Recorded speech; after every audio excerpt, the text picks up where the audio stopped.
Hi everyone, welcome back. I hope you're all taking care of yourselves and having a gentle week. Today, we are stepping into the mind of someone who looked directly into the abyss for a living. When we watch true crime documentaries, we often focus on the mechanics of the crimes or the minds of the monsters.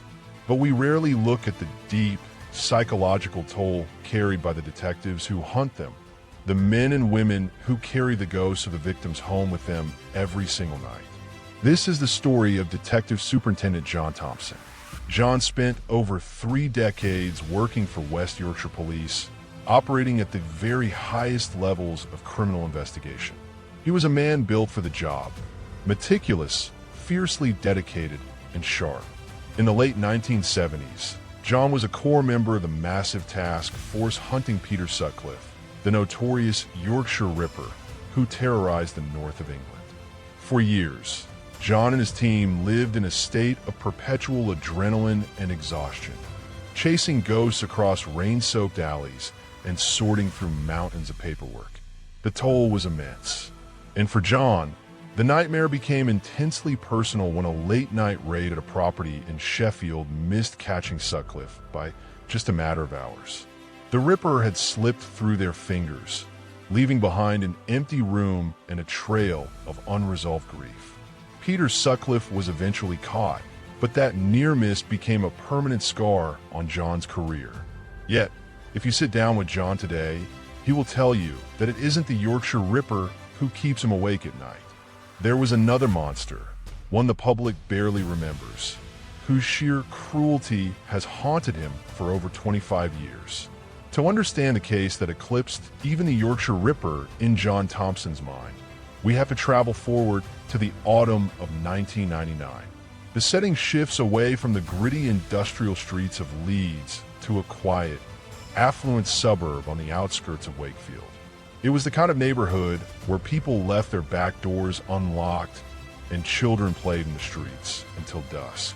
Living in a beautiful semi-detached brick home on that street was 34-year-old Helen Fletcher. Helen was a deeply loved primary school teacher, known for her bubbly personality, her devotion to her students, and her radiant, kind smile. She lived a quiet, peaceful life, entirely detached from the criminal world John Thompson investigated every day. But beneath the surface of this idyllic community, an absolute predator was watching. A 38-year-old local handyman named Robert Greaves had been hired to do routine roof repairs on a house just 3 doors down from Helen.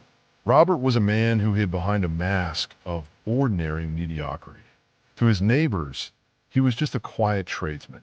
But inside, Robert possessed a cold, dark, and sadistically calculated obsession. For weeks, as he sat on those suburban rooftops, his eyes were locked entirely on Helen. He memorized her schedule, noted when she lived alone, and began meticulously planning an intrusion that would shatter the community's peace forever. On the night of October 12th, 1999, the darkness rolled over Wakefield, and Helen Fletcher went to bed, completely unaware that her sanctuary had already been breached. At around 2 a.m., Robert Greaves walked down the quiet suburban street, carrying a toolkit that contained far more than just carpentry implements. Using a ladder he had hidden in the bushes the day before, Robert silently scaled the side of Helen's house. He reached a small, secondary window on the first floor that had been left slightly ajar to let in the autumn breeze. With a chilling, practiced quietness, he pried the window open and slipped into the darkness of the hall.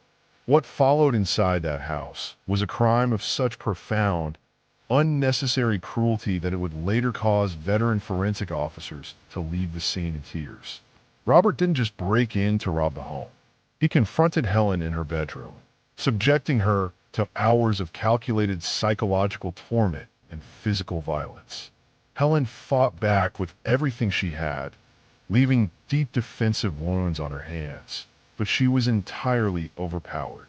By the time the sun began to rise over the suburb, Robert Greaves left the house through the back door, leaving Helen's lifeless body behind. He walked right back to his regular life, even showing up to his contracting job later that morning as if nothing had happened.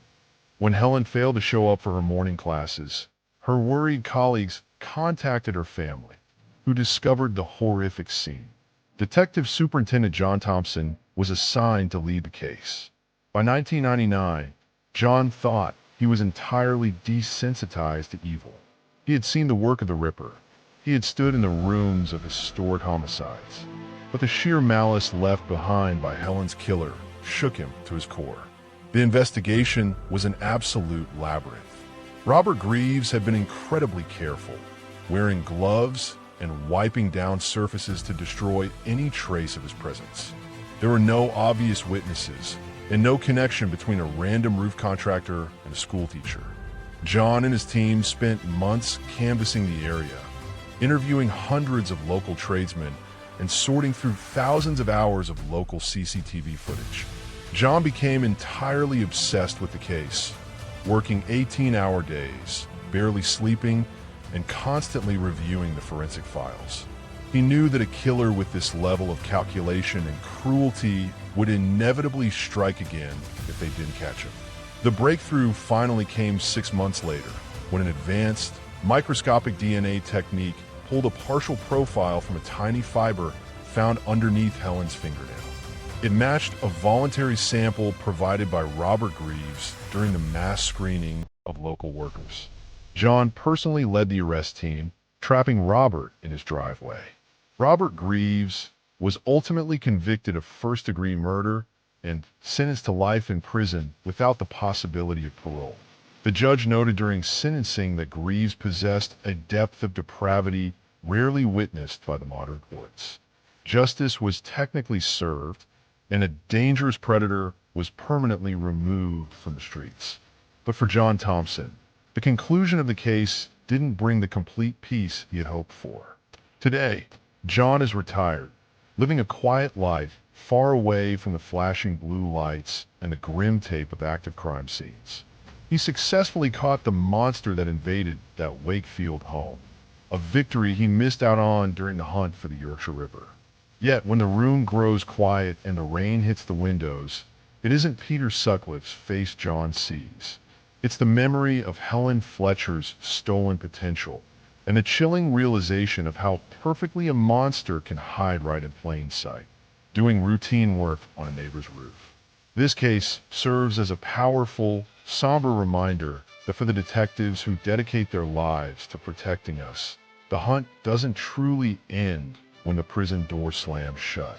They carry the weight of the protection they provide for the rest of their days. I want to know what you guys think about this. How do we as a society better support the mental health and emotional well-being of the investigators who face this kind of darkness to keep us safe?